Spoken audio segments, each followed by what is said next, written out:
Le principal porte-parole de Poutine laisse transparaître son désespoir après avoir subi la plus grande attaque de drones depuis la Seconde Guerre mondiale. Regardez ça. Les attaques de drones persistent.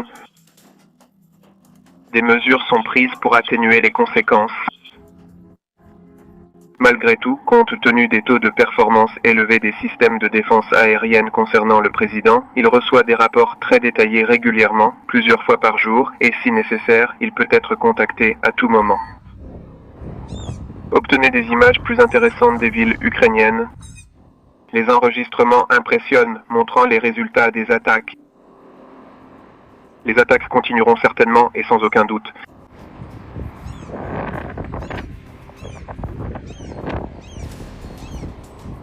Le régime de Kiev garde sa position.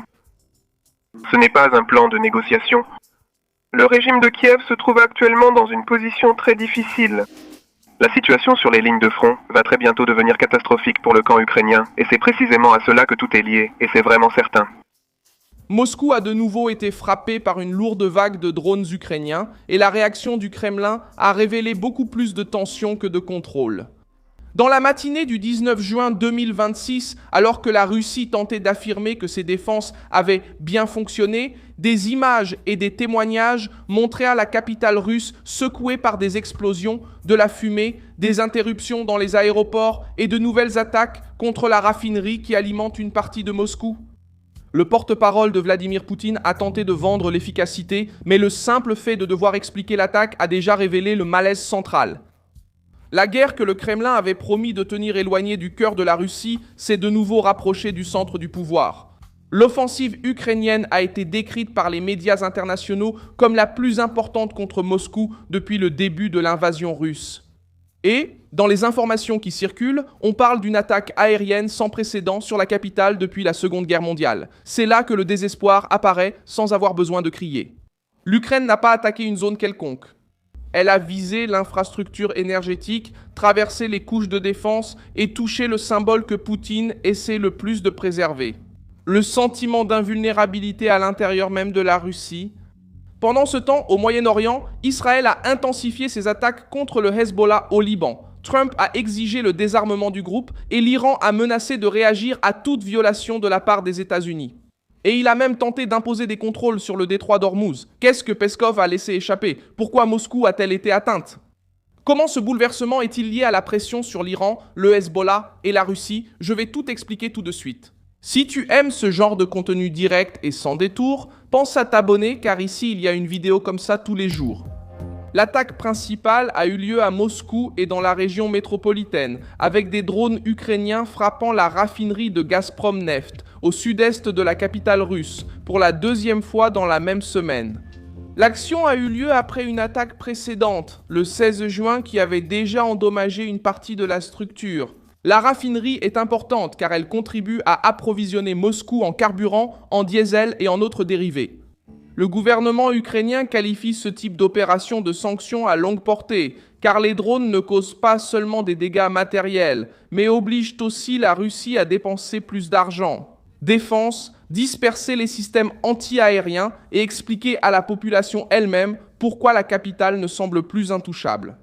Le message de Kiev était simple. Si la Russie mène des attaques constantes contre les villes ukrainiennes, Moscou peut aussi ressentir le poids de la guerre que Poutine a choisi de prolonger. Dans les informations qui circulent, Peskov a tenté de soutenir que les défenses aériennes russes ont bien fonctionné pendant l'offensive. Mais cette phrase est en contradiction avec la réalité des images des interruptions et des dégâts.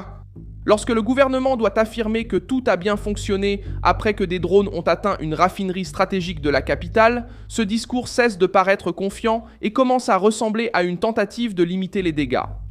Moscou possède l'un des réseaux de défense les plus denses de Russie, avec des couches de protection, des radars, des systèmes mobiles et des barrières spécialement conçues pour empêcher ce type de pénétration.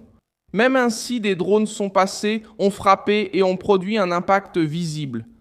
Le maire de Moscou et les autorités régionales ont parlé d'une grande offensive et de drones abattus, mais le nombre d'interceptions n'efface pas le fait le plus gênant. Certains sont arrivés là où ils ne devaient pas. C'est ce point qui affaiblit le récit de Poutine. Le Kremlin a passé des années à présenter la guerre comme une opération lointaine, contrôlée, gérée par des généraux et protégée par la force russe.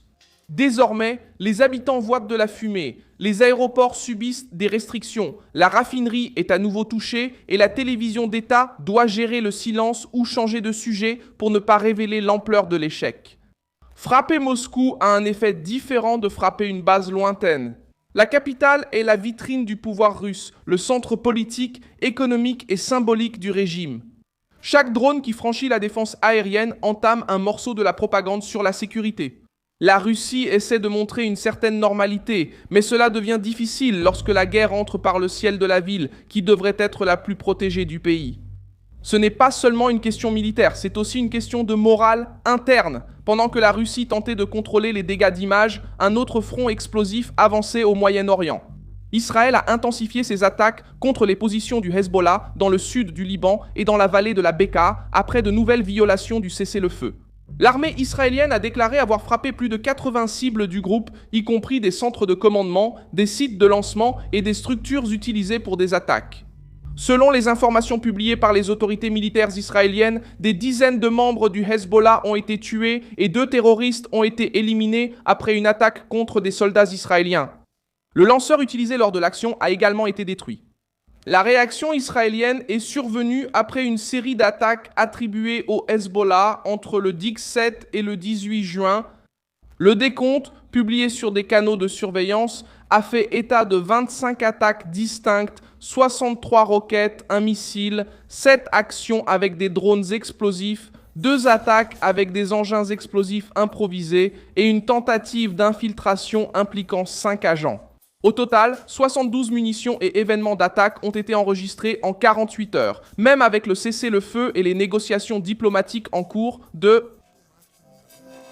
Le groupe soutenu par l'Iran a continué de tirer sur Israël et sur les forces israéliennes.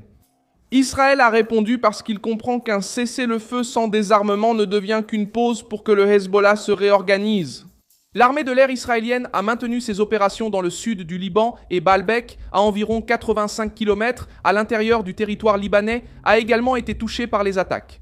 L'offensive élargie montre que Netanyahou n'a pas l'intention d'accepter une zone nord vulnérable avec des communautés israéliennes en danger, alors que le Hezbollah maintient des roquettes, des drones et des structures de commandement près de la frontière. Benjamin Netanyahou a été clair en affirmant qu'Israël ne tolérera pas d'attaque contre ses soldats ni contre son territoire. Sa consigne est de maintenir une action décisive contre toute menace et de rester dans la zone de sécurité au sud du Liban aussi longtemps que nécessaire pour protéger le nord d'Israël. Cette position irrite Téhéran et met la pression sur les négociations menées par les États-Unis, mais elle pose aussi une question difficile aux diplomates. Comment exiger qu'Israël se retire alors que le Hezbollah continue d'attaquer ? Donald Trump est intervenu à ce moment-là avec une phrase qui a bouleversé la donne « Le Hezbollah doit se désarmer ». Cette déclaration va dans le sens de la pression américaine sur les réseaux de financement du groupe et de la tentative d'empêcher que l'accord avec l'Iran ne devienne une autorisation pour les milices de continuer à agir. La Maison-Blanche veut vendre la stabilité, un pétrole moins cher et la fin des fronts ouverts, mais Israël montre que la stabilité sans une véritable sécurité ne tient pas. C'est là que Donald Trump doit trouver un équilibre entre 2 pressions, maintenir l'Iran dans l'accord et empêcher le Hezbollah d'utiliser le Liban comme bouclier armé. L'Iran a répondu en haussant le ton. Le Conseil suprême de sécurité nationale iranien a déclaré que si les États-Unis commettaient une violation ou une offense, des mesures de riposte seraient prises selon un plan déjà défini. En même temps, le régime iranien a demandé des garanties que les hostilités au Liban prendraient fin conformément à l'accord existant avant de reprendre les discussions avec les États-Unis en Suisse. La réunion prévue en Suisse a été reportée en raison de divergences d'agenda et de points restant encore sans solution.